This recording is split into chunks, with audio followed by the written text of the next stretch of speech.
在诺德卡莱的相关信息放出之后，项目组的小伙伴们也观察到各位旅行者有很多不同的解读和猜想，有一些比较天马行空了，有一些也跟我们的想法有点接近。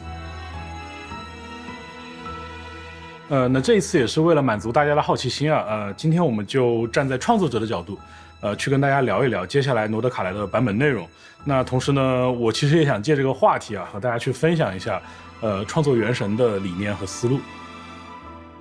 创作《原神》这样一个作品，有点像编织一张巨大的画布。起初我们从2个方向去开始编织，一个叫做诸国的冒险，另一个叫做追寻血亲。然后就过了好几年的时间，这个画布呢也就逐渐有了大致的框架了。这个时候我们回头去看的话，发现不对呀，这个画布它留的线头太多了。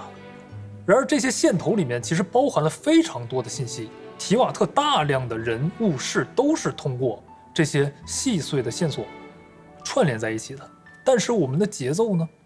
太快了，太匆忙了，很多有意思的点并没有完全充分的展示给我们的旅行者。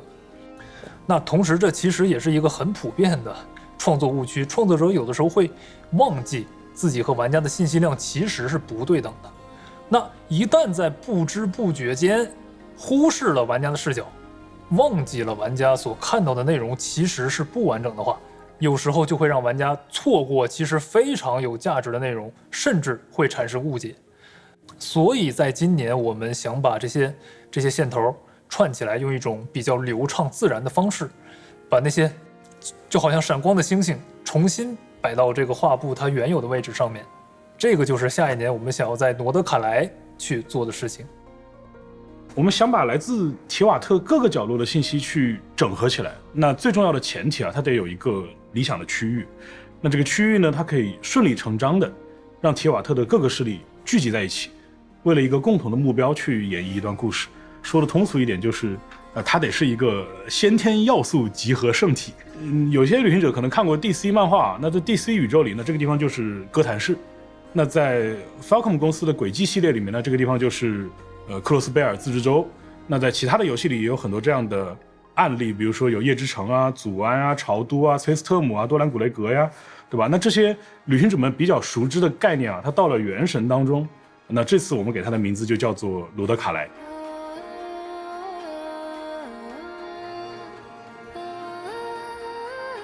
那在这样一种构想下，那罗德卡莱的势力自然就是比较错综复杂的。与其继续像之前几个版本一样，我们用国家这个地理强相关的概念，那不如去依赖各个势力的这个共同目标来定义这一年的内容。所以我们从过去众多的一些伏笔当中啊，我们提炼了月亮这个关键词作为这个版本最核心的意象。为了让旅行者们也能更加强烈的感知到这一点，所以这一年我们打算把名字也改掉，我们打算采用一套新的版本名称，叫做空月之歌。那空月之歌系列呢，会从 5.8 版本之后就跟大家正式见面，持续也是将近1年的时间。其实我们刚把诺德卡莱或者说月亮这个词这个关键词抛出来的时候，这个概念啊，我们会有一些担心。这些信息这个名词，它其实已经代表着我们的旅行者已经非常接近原神这个故事的真相了。但是如果光说诺德卡莱，光说月亮，其实是非常不直观的。那针对这个情况，我希望用到刚才我提到的画布叙事的一个特征，因为信息之间是有高度的关联性的，所以我们可以用熟悉的内容去带动陌生的内容，用关系紧密的内容去带动对于旅行者而言还比较疏远的内容。那基于这个思路的话，我们分别对月亮和诺德卡莱开始了创作和拓展。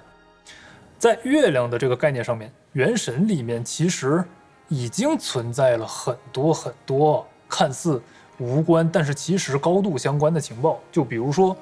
李月的书籍《竹林月夜》，对吧？还有那本谈都不能谈的禁书《日月前世》，还有雪山鹤冠，还有奥西坎纳塔的壁画，甚至大家非常熟悉的月卡女神，以及在空月之歌》这个网页活动里面我们揭露的预言，还有5.6 版本前瞻节目里面给大家展示过的新版本的 logo。那刚才这些已释出的内容，它其实共同反映了一个事实，那就是提瓦特曾经存在过3个月亮，他们在提瓦特世界格局形成之初的时候就已经存在了。那这也是为什么我们说这个月亮它是具备最原始、最纯粹的力量的。那这股力量甚至比大家现在熟知的这个7元素力还要更早。那同时呢，也是因为月亮的力量既纯粹又强大。那刚才我们讲到有各种势力，他们都会被这股力量牵引过来。那有的人是为了夺取它，那有的人可能是为了消灭它。那当然还会有各种各样其他的理由。那这些各自有不同目的的人，他们聚集在一起，那形成各种势力，那他们之间肯定会有一些冲突。那有的也可能会达成合作。不管是冲突还是合作，那将会构成旅行者在诺德卡莱冒险的一个很重要的部分。那这个作为故事主舞台的这个诺德卡莱，那也会成为旅行者们在新版本最值得期待的内容。我们在创作诺德卡莱的时候去思考过一个问题：当你到了一个陌生的城市旅行，你第一个想要见到的人是谁呢？大部分情况下是你的亲戚朋友，对吧？或者是非常熟悉的网友。这个道理在诺德卡莱也是一样的。我们认为最能给旅行者带来安全感的，就是我们非常熟悉的七风骑士团的老朋友，哪怕是只闻其名的大团长法尔加。法尔加目前正在诺德卡莱对远征中的一些发现进行调查，在即将到来的 5.6 版本，他也会有一次意外的出场。那除了光是听到名字就让人很安心的角色啊，当然也有听到名字就让人很担心的角色存在。在纳塔的魔神任务的最后，马维卡跟我们提到过，预言中的某个据点就在诺德卡莱，他们在研究跟古月遗骸有关的情报。除此之外，好像还有几位执行官也都或明或暗地参与到了诺德卡莱这场巨大的阴谋当中。当时马维卡他还提到了一些可以使用特殊力量的诺德卡莱的居民，那我们叫他双月之子。也许就是双月之子这个名词它大家可能不太了解，比较有距离感。那他们有一些特征其实很类似大家比较熟知的凯尔特神话。凯尔特神话中有一个教派叫德鲁伊教派，那这个教派是崇尚自然的，他们把天体也就是星星作为自己的神奇。那其实大家知道月亮也是天体的一个。那在不久前的版本活动里面，我们也提到过这些双月之子的教众他们是可以使用魔法的。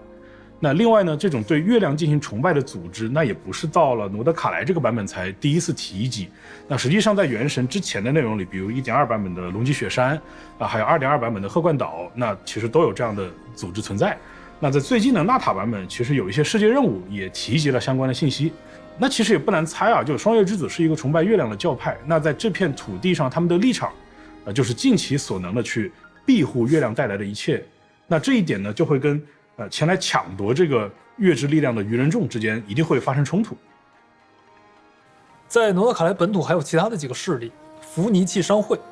直登人以及狂猎。福尼契商会顾名思义是一个从事商业活动的组织，他们的总部设置在一个叫做纳夏镇的城镇里。纳夏镇这个地方鱼龙混杂，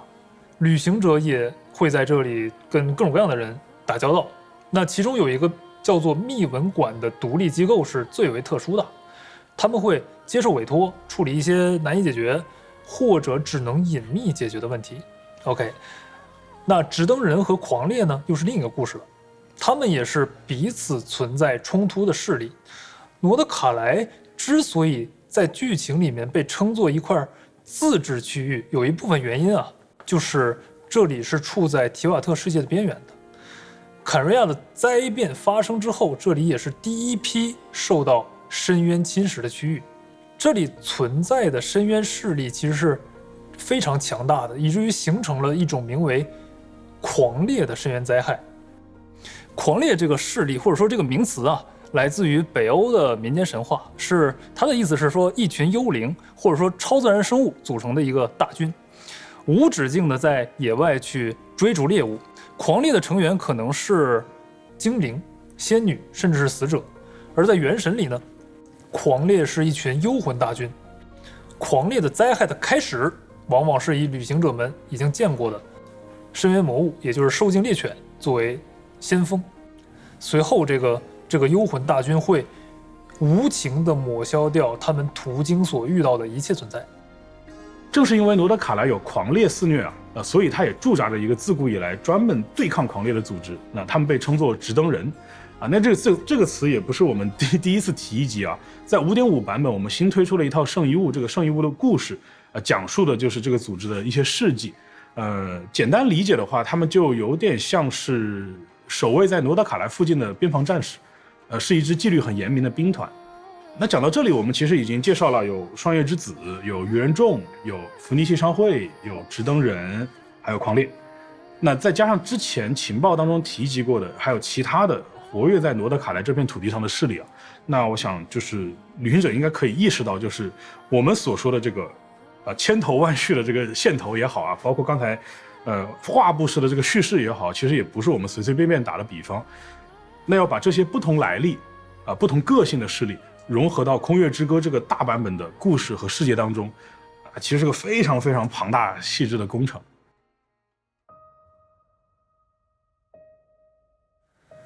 很遗憾，没有。绝对的讲没有，会有一些环波罗的海的自然风貌，但是人文完全是架空了。不过讲真这个对于我们来说其实是一个挑战。这个是不用文明作为主题，而是以人作为主题带来的挑战。在这种情况下，比起传统的做法，观察文明要如何映射在人身上，我们更像是在思考说，如果舞台上出现的是这些人，由他们构成的文明会变成什么样子，又具备哪些要素。换句话说，就是从内容为文明服务到为人服务的转变。那这个思路的变化对于我们的创作来说是尤为重要的。最终我们想要达到的效果跟几年前美术表达的终极目标其实是一致的。我们希望无论是谁去到诺德卡莱，都能找到属于自己这段旅程的自由与乐趣。你硬要问这些表达当中有没有现实原型，那当然是有的了，那对吧？那大家都知道艺术创作它从来不可能完全脱离现实。那就比如说大家谈到北欧，那北欧一定会有一个特殊的地貌，就是峡湾对吧？那有的旅行者可能在现实当中在挪威，在冰岛这些国家我们亲自见过这种壮观的景色。还有一些旅行者他可能是在一些经典的游戏作品里面他见过，比如说像早期的一些作品比如说魔兽世界它曾经有过一个地区叫豪风峡湾，还有巫师三，对吧？这个可能大家耳熟能详了，它有一个地区叫史凯利杰群岛，对吧？那在原神当中有一点不一样的是原神它是一个基于卡通渲染和手绘风格的作品。那在这样一个表达底下，这种地貌应该怎么呈现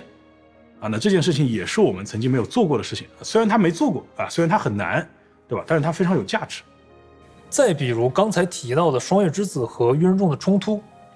这个概念在美术层面的表达其实是自然和人工的碰撞和冲突，具有原始气息、浑然天成的景色，如何与富有雕琢感和科技感的内容去共存呢？这样的理念并非没有先例地平线、异度之刃、最终幻想七，我们也是这些优秀作品的粉丝，也熟知他们的表达手法。但提瓦特有自己的表达，原神的设计必须要建立在原神自己的设定要素上。比如说到神力，说到提瓦特的标志，那就不得不提到遍布各国的7天神像，对吧？在诺德卡莱也有当地居民根据对于月神的信仰建立的这个神像。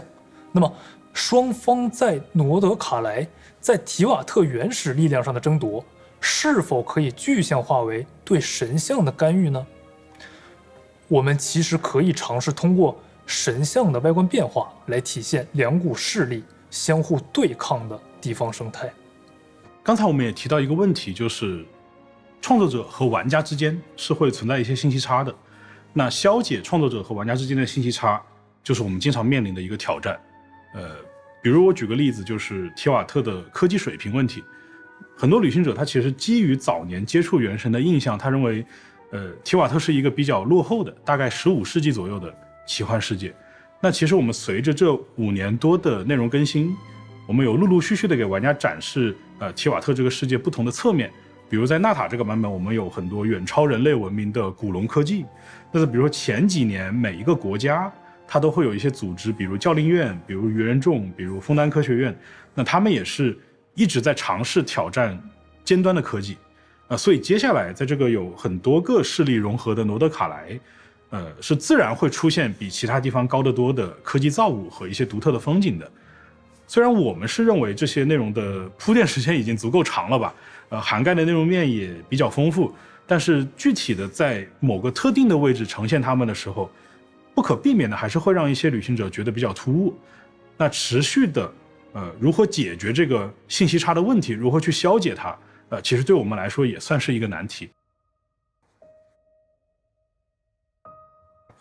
原神的未来呀，我觉得未来这个词有点大。其实我以前经常提一个词叫做进化。进化这个词说起来很容易啊，它不是一件很容易的事。就是你一个人、一个组织、一个产品，你想进化，你需要不断的去对自己发问，你要逼着自己去做出一些改变。比如去年我记得2024年的时候，大伟哥有说过一句话，叫做原神除了对旅行者的陪伴以外，一切皆可改变。那可能当时大家会觉得这是一句客套话，但其实对我们来说，就是你要去做出一些改变，不是一个随口说说的这种口号。我举个例子啊，可能没跟大家聊过这个事情，就是去年年底的时候，我们跟着公司的代表团，去日本东京参加了索尼的一个30周年的庆祝晚会。那在那一晚呢，我们其实是跟很多业界的前辈交流过。那比如说From Software 公司的社长宫崎英高先生，还有史克威尔艾尼克斯最终幻想7重制版3部曲的制作人滨口直树先生，还有当年在最困难的时候支持过我们的吉田修平先生，等等等等，我们见过很多很多的前辈。那我们跟他们也聊到了一些关于游戏的创作出发点，也聊到了包括还有开放世界的设计要素，也聊到了这些作品我们怎么去和下一世代的玩家产生共情。我们聊了很多很多这样的话题。那我当时就在想，我说原神到今天已经走过了5年多，那这些作品在过去的30年里，他们陪伴了我们30年。那原神也好，这些作品也好，其实我们都在被现在这个时代挑战，我们都必须去思考我们怎么去改变自己。那和这些前辈讨论这些话题啊，我当然是很兴奋的了，也很荣幸嘛。但是回来的路上我就一直在问我自己，就是我们是不是真的做到了皆可改变呢？是不是真的什么都可以做到呢？那我觉得很显然，我们可以去做的事情还有非常非常非常多。有什么内容是只有原神可以做的？有什么新的尝试是只有原神的团队才有可能想到的？我们一直在探索这样的可能性，但是往往阻碍我们探索的都是一些陈旧、具有惯性的思维镣铐。那比如说，大世界不能放角色，为什么？前几年用户的设备性能不够，那现在够不够呢？够的话就放呗。所以说这个就是有意旅文，就是我们前段时间可以在大世界偶遇角色的这个活动。任务的设计一定要固化在传统的模式里吗？当然不是，对吧？只要故事讲得好，只要角色塑造得当，只要玩家看得爽，后日谈、活动剧情、世界任务，有什么样的形式是不能做的呢？所以在空月之歌的版本前期，我们先尝试用超规格的主线承担了角色们的主要塑造工作，而原本的那种祖宗之法不可变的传说任务、邀约任务的内容，我们尝试用更加润物细无声的做法，自然地融入到这个世界的探索和交互里，用内容去替代台词，用反馈去替代叙事，把体验做活做宽，做到更加生动。你比如说直登人跟狂猎，对吧？他们是对手，那对手之间会不会有一些特殊的互动？比如刚才讲纳夏镇的灭文馆，那灭文馆说对情报收集的工作很有一套，那这个情报收集工作有没有办法从可玩的内容里去呈现他们对情报的这种掌控力？那还比如说双月之子，它跟月亮之间有很深的关系，那这种联系能不能跳出阅读物这样一个限制变成一个体验，一个实实在在存在的东西。那我觉得就是原神这个团队到今天为止，我认为是有能力把我们刚才说的这些构想，以一个符合我们预期的品质把它踏实落地的。那我觉得原神这个团队最大的优势从来就是能够调用这一切的资源来呈现我们内容的我们的小伙伴们，当然还有一起陪伴我们这么多年来一直信任我们，愿意跟我们一起进步，愿意跟我们一起成长的每一位玩家。就和诺德卡莱的设计思路是一样的，人才是永恒的主题，人才是前进的原动力。